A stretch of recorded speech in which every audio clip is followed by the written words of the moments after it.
Out in California, the Sunshine State, there's a Mercedes-Benz without a license plate. It's a legend that drives that unmarked car. He's the geek equivalent of a superstar. He's Steve Jobs. Steve Jobs. Steve Jobs. He's Steve Jobs. Wearing black turtlenecks and Levi's jeans, he oversees Apple's Jesus machines. Wandering the halls, he's greatly feared, with his eye for perfection and his well-trimmed beard, Steve Jobs. Now some call him callous and some call him odd, but the Apple fanboys, they call him God, 'cause he rose from the dead not once but thrice. Fired cancer liver, to be precise, Steve Jobs. Steve Jobs.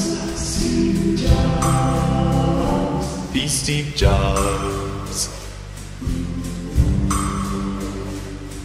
As a keynote speaker, Steve had no peer. He could tell a man you're dying and then watch him cheer. The analysts marvel and the fanboys sing every time he introduces that one more thing. Oh, Steve Jobs.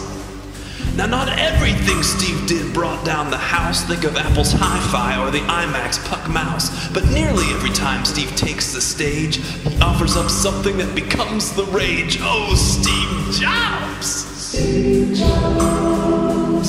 Steve Jobs. He's Steve Jobs.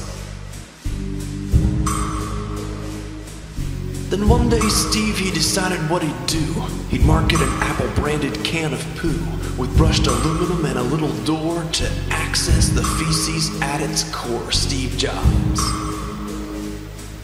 The critics insisted it would never sell, but Steve Jobs told them all to go to hell. He grinned and he gestured and he showed some charts, and he quickly captured the fanboys' hearts. That's Steve Jobs. Steve Jobs. Steve Jobs. He's Steve Jobs.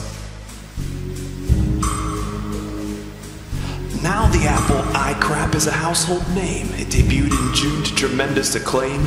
Steve Jobs has ushered in another hit, even though his product was a piece of kit. Steve Jobs. Steve Jobs. Steve Jobs. He's Steve Jobs.